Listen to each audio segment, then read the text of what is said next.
The bishop's opening begins with the moves pawn to e4, pawn to e5, bishop to c4. In most cases, your opponent will respond with knight to f6, naturally developing their knight and attacking your central pawn on e4. Instead of defending passively, we counterattack immediately with pawn to d4. At this point, your opponent is at a critical decision point. They can either capture the pawn on e4 or the pawn on d4. However, one of these captures is a significant mistake that could put them in danger of losing the game within the few moves. Can you guess which move is incorrect? It's not as obvious as it seems, which works in our favor since opponents frequently choose the wrong option. The mistake is knight takes pawn on e4. Why is this a blunder? After you recapture the pawn with pawn takes pawn on e5, the knight on e4 becomes vulnerable. It is isolated from the rest of your opponent's forces, and your pawn on a5 effectively controls the squares d6 and f6, preventing the knight from retreating. This allows you to attack and capture the knight in a variety of ways in the following moves. Another interesting aspect of this position is that the two most common and tempting moves played by black, bishop to c5 and pawn to d5, are both major mistakes and lead to an immediate disaster for black. Let's first examine pawn to d5. Black's idea with pawn to d5 is to solidify their knight on e4 while attacking your bishop on c4. On the surface, this looks reasonable, but there is a crucial detail they have overlooked: the presence of your queen on d1. This makes their move a blunder. You can simply capture the pawn with bishop takes pawn on d5. Your bishop is defended, so black cannot recapture it without losing their queen on d8. As a result, black has just sacrificed a pawn for no compensation. Moreover, after you capture the pawn, your bishop also attacks the knight on e4. When the knight retreats, your attack continues with a stunning follow-up. Bishop takes pawn on f7. This is a sacrifice of your light-squared bishop to set up a decisive attack. So if black captures your bishop with their king, they immediately lose their queen on d8, leaving you with a winning advantage. Black has no good options at this point. If they attempt to play king to e7 to defend the queen, you can continue with bishop to g5, pinning the queen to the king. This ensures you win the queen, regardless of black's response. This demonstrates how you can defeat even strong players within just 7 moves, which is absolutely phenomenal. Another tempting option for black, and also the most commonly played move, is bishop to c5. Black hopes to pressure your pawn on f2, thinking this will help launch an attack. However, this couldn't be further from the truth. In reality, this move helps you strengthen your attack. Not only is their knight on e4 vulnerable, but now their bishop on c5 is also undefended. There are even 2 ways to exploit this position. The most powerful move is queen to d5, which simultaneously threatens checkmate on f7 and attacks the bishop on c5. If black captures the pawn on f2 with bishop takes pawn on f2, you'll have to move your king. However, on the next move, you'll win one of their minor pieces and achieve a material advantage, putting you in a clearly winning position. The slight inconvenience is that your king is forced to move, but this does not diminish your overall advantage. With that in mind, I believe there's an even more practical way to win in this position. Instead of immediately playing queen to d5, you can first make an intermediate move with bishop takes pawn on f7, forcing the king to recapture. Once the king captures the bishop, you follow up with queen to d5. The idea is the same, but the move order is reversed. Now you deliver a double attack on both the king and the knight on e4. Since the king must move, you can then capture the knight with queen takes knight on e4, leaving you in a winning position. The beauty of the situation lies in its simplicity. Not only are you up a pawn, but it's a critical pawn, the one that no longer shields the enemy king, leaving it exposed. Even more importantly, the opponent's king has already moved, meaning it can no longer castle. It is now stuck in the center of the board, obstructing their development. This makes it incredibly difficult for your opponent to coordinate their pieces, while you can simply continue developing yours. For example, you can develop your knights, play bishop to g5 to pin their pieces, bring your rook into play, and castle safely. Additionally, if black ever tries to advance their pawns for counterplay, they often fall victim to a discovered check from your queen.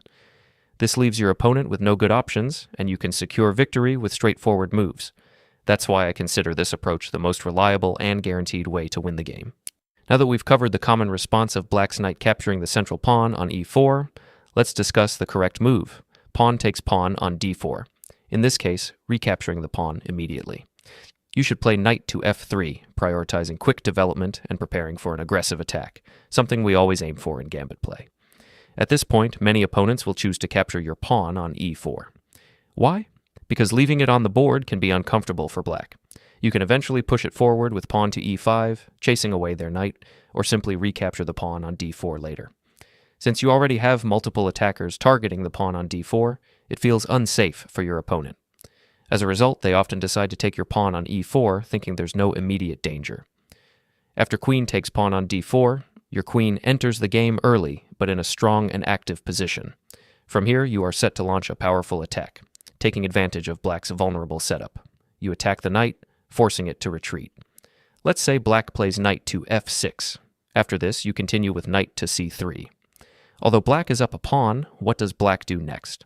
Naturally, they notice your queen is exposed and try to exploit this by playing knight to c6, hoping to gain a tempo. However, this doesn't bother us at all. Instead of losing momentum, you simply reposition your queen to the highly active square h4.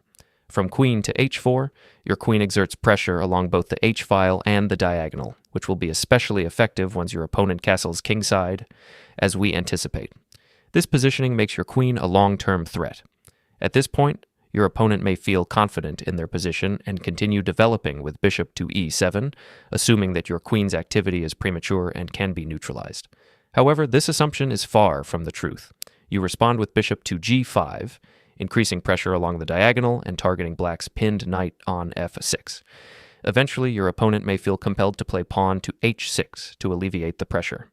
This move is understandable, but ultimately a mistake.